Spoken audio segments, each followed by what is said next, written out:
I would like now to invite Dr. Maureen Goodenough to deliver her welcome remarks. Please, the floor is yours. Thank you very much, and thank you very much to the Indonesians for asking or allowing me to open this very important session that's being co-sponsored by the Health Working Group and LSIF. As you know, medicinal plants and traditional medicines have been used from time immemorial in traditional communities, and it's embedded in theories, beliefs, and experiences which belong to specific groups of people worldwide. It can be perceived as a fundamental feature of their own identity and is often closely intertwined with lifestyles, cultural frameworks, and social regulations.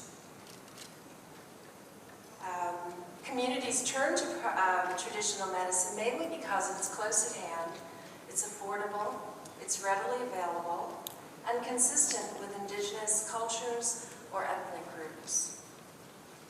The effectiveness of traditional medicines, especially when compared with conventional medicine in combination or use alone, is a very important topic and the reason that we are here today.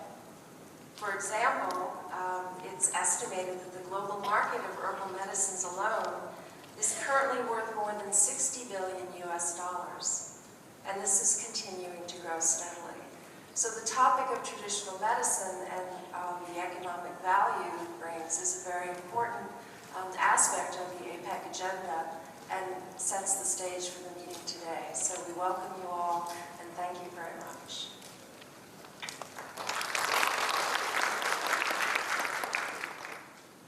Thank you, Dr. Goodenough. And now we will have Mr. Tengku Eri Nuradi, the Vice Governor of the Province of North Sumatra, to deliver his address. Please, Bapak.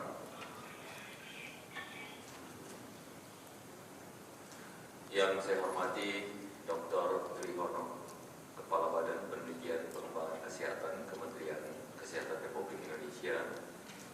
Yang saya hormati Dr. Svetlana Axelrod, Ketua Health Working Group APEC. Yang saya hormati Mrs. Maureen Goodenough, Ketua Life Science Innovation Forum APEC. Yang saya hormati peserta OIC Dialog Bidang Kesehatan dan seluruh anggota APEC dan para undangan yang berbahagia. Assalamualaikum warahmatullahi wabarakatuh. Hadirin yang saya muliakan, marilah kita bersama-sama memanjatkan puji dan syukur kehadirat Allah SWT karena atas rahmat dan karunia-Nya kita dapat menghadiri kegiatan OIC Dialog on the Development of Medicine Plant and Traditional Medicine dalam rangka acara Senior Official Meeting 3 APEC di bidang kesehatan di Medan, Provinsi Sumatera Utara.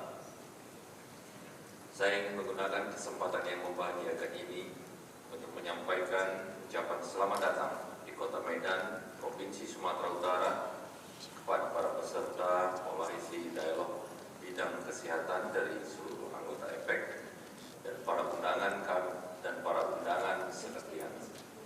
Kami mendoakan semoga selama mengikuti kegiatan ini, saudara-saudara tetap sehat walafiat dan dapat mengikuti kegiatan ini dengan sebaik-baiknya. Hadirin yang saya muliakan, ratusan tahun yang lalu, nenek moyang bangsa Indonesia telah dikenal pandai meracik jamu. Beragam jenis tumbuhan, akar-akaran, dan bahan-bahan alamiah lainnya diracik sebagai ramuan herbal atau jamu untuk mengatasi berbagai gejala atau gangguan penyakit. Kemahiran tersebut diwariskan dan terus dikembangkan hingga sekarang. Di tengah-tengah serbuan obat-obatan modern, ramuan tradisional tetap menjadi salah satu pilihan bagi masyarakat kita. Tidak hanya masyarakat di pedesaan, masyarakat di perkotaan pun mulai mengkonsumsi obat-obatan tradisional ini. Tidak dipungkiri bahwa obat-obatan tradisional telah menjadi bagian yang tidak terpisahkan dari kehidupan masyarakat kita. Hadirin yang saya muliakan, di Provinsi Sumatera Utara juga banyak keragaman obat-obatan tradisional dari jenis-jenis tumbuhan tropis yang tumbuh subur. Salah satu tumbuhan yang berkhasiat adalah bunguntang atau Jureng Veldereimer, di mana daunnya secara tradisional sering digunakan oleh masyarakat desa Tigalingga, Kabupaten Dairi, Sumatera Utara sebagai obat anti diabetes. Selain itu, tanaman ini juga diyakini dapat berkhasiat sebagai penghilang rasa sakit di badan dan meningkatkan daya tahan tubuh. Saat ini sudah mulai banyak dibudidayakan oleh masyarakat setempat sebagai tanaman obat. Suku Karo memanfaatkan keanekaragaman jenis tumbuhan sebagai ramuannya untuk kesehatan pasca melahirkan dan pengobatan berbagai jenis penyakit.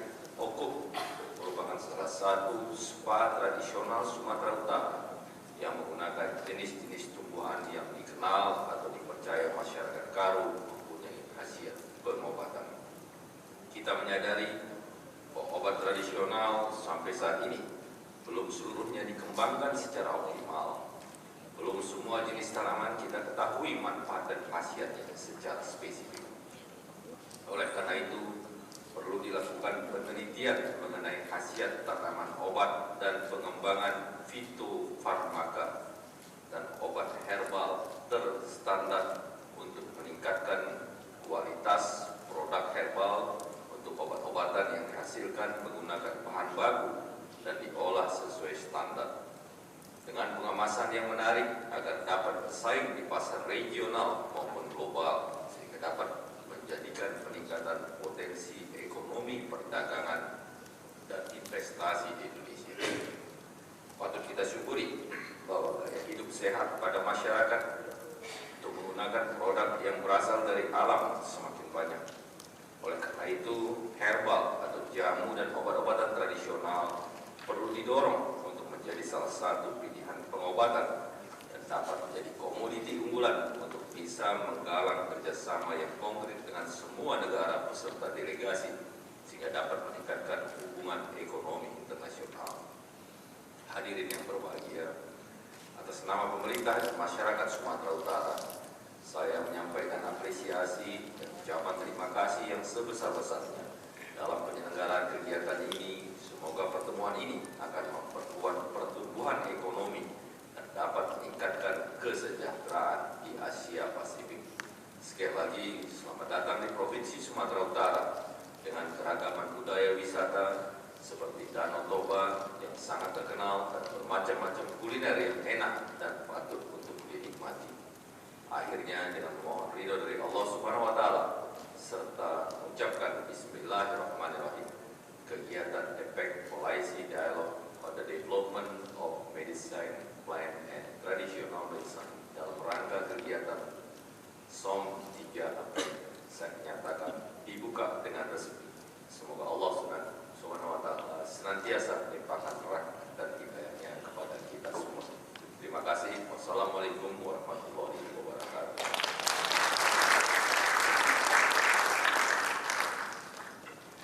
Thank you, Honorable, for opening this event, this APEC Policy Dialogue on the Development of National Plant and Traditional Medicine. And thank you also for your support, expression of support to the holding of this important policy dialogue.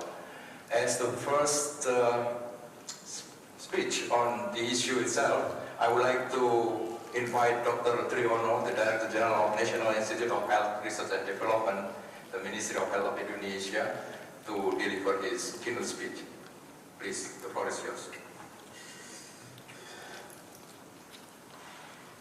Thank you. Assalamualaikum warahmatullahi wabarakatuh.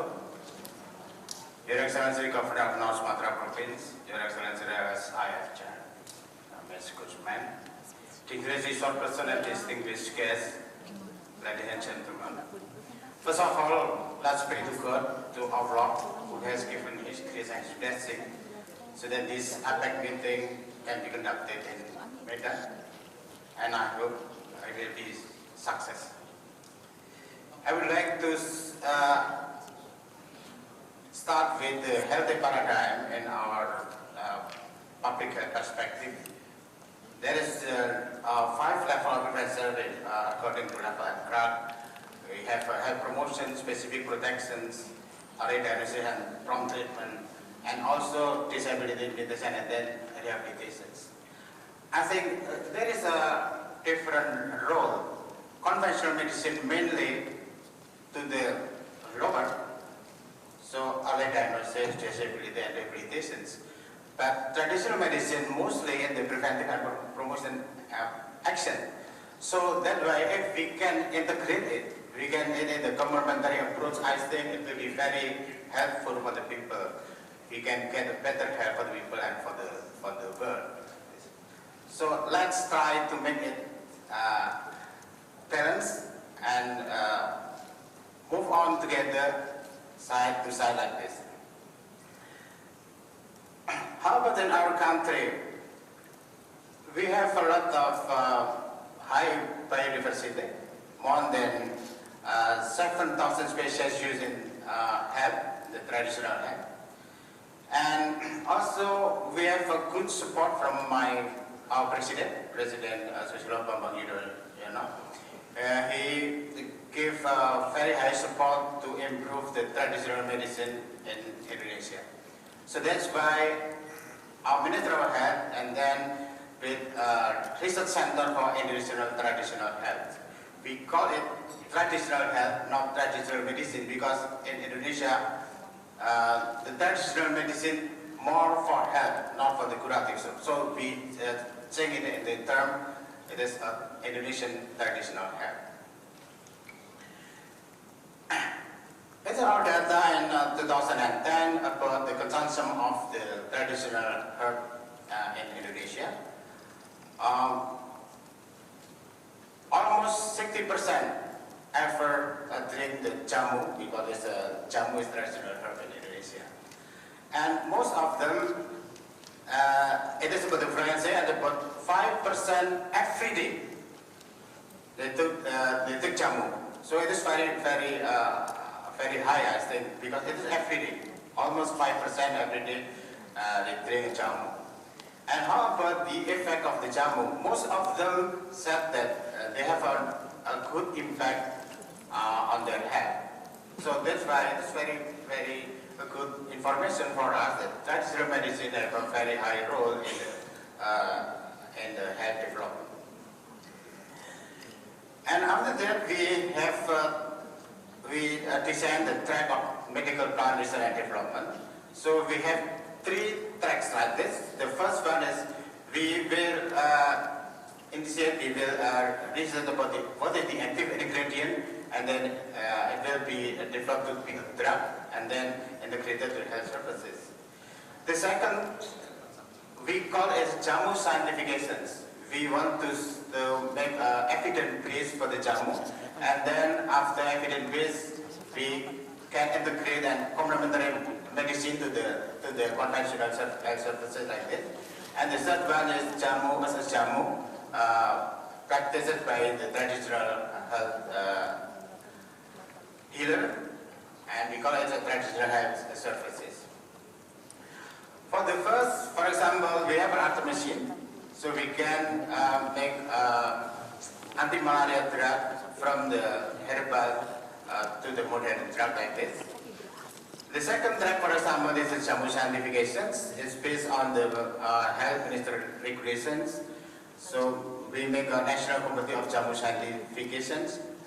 This committee have a task to facilitate all development of the jamu. And in the result, we have proved that 2 kinds of formula of jamu. We have proved that it is have a good impact for the hypertension, and the other for the hyperuricemia. So we prove now that traditional medicine is also good for curative, not only for preventive and promotive actions. Now we are talking about the challenge of the regenerative medicine development. I think Dr. Seswanta will explain more in these special sessions. We can use the the triple P, product, practices, and providers. And now we have in the Asia Pacific, I think Indonesia maybe we have very much products, jamu and also medicinal plants. But maybe China, they have a good in practices and provider. So we can change each other. We can share in with our experience in product, in practices or in provider. So for the jamu, for the traditional medicine, I think we will suggest about the angle. It's different angle with the conventional pharmaceutical development. Because if we use the conventional method, I think it's not matched. So that's why we should have a special approach for the jamu. Because it is a reverse approach like this. So from the bottom to the upper level, that is the logical sequence of for the traditional medicine like this. It is our proposal, and Dr. Sukanda will explain more about that.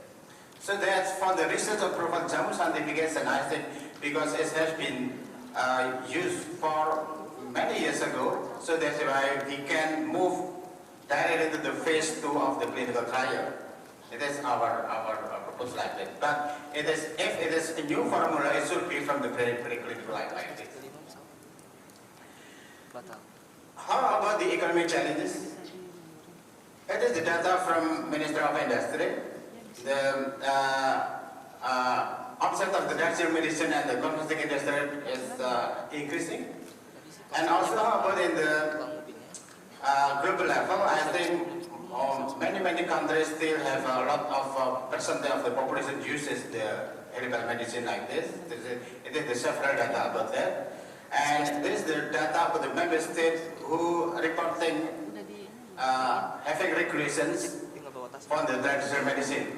So if something should be regulated, I think that is the progressing in the traditional medicine like this. So for those short presentation, I will suggest that it is really a great opportunity to improve traditional medicine, both in the substance and also in the economic value. For the substance, we can focus on the product, many kind of product, and also the methodology. We have proposed about the methodology should be different with the conventional medicine. And also for the provider, I think China, we have a lot of experience with that. So let's sharing about the knowledge, sharing about information about that. For the economic, I think if we can make this traditional medicine complementary to the conventional medicine, and then it will be increase the economic value. So that's all my presentation. Thank you very much. Terima kasih. Assalamualaikum warahmatullahi wabarakatuh. Thank you very much, Dr. Triyono, for your actually keynote speech, but also introductory speech, which will assist us in the discussion which we will have later after this opening ceremony is over. Now, well, ladies and gentlemen, before we proceed to the next program, I would like to invite the Honorable Vice Governor and Bapak Triyono to leave the rostrum here and to come back to his seats.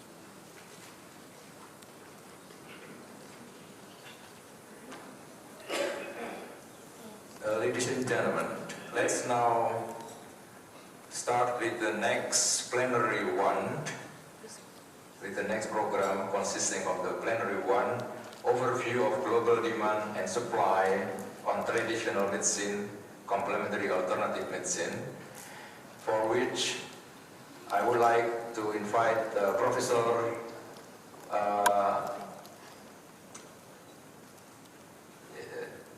Professor Agus Purwadianto, Senior Advisor to the Minister of Health for Health, Technology and Globalization, to lead the discussion.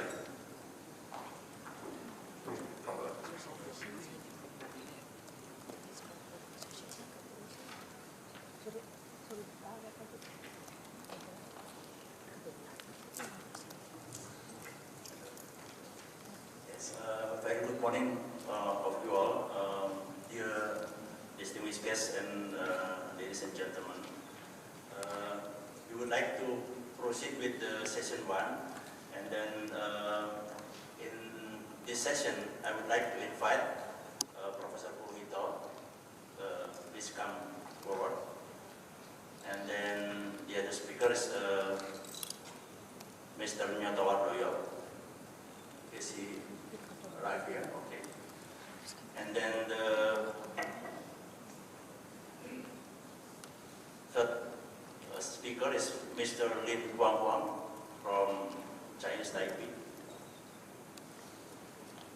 And then Mr. Muhammad Sajahan is from WHO, country office Indonesia, to come forward. And then once again, maybe the second speaker is from the Natural Product Association. Is already here? Is no? Okay. Okay. Yeah.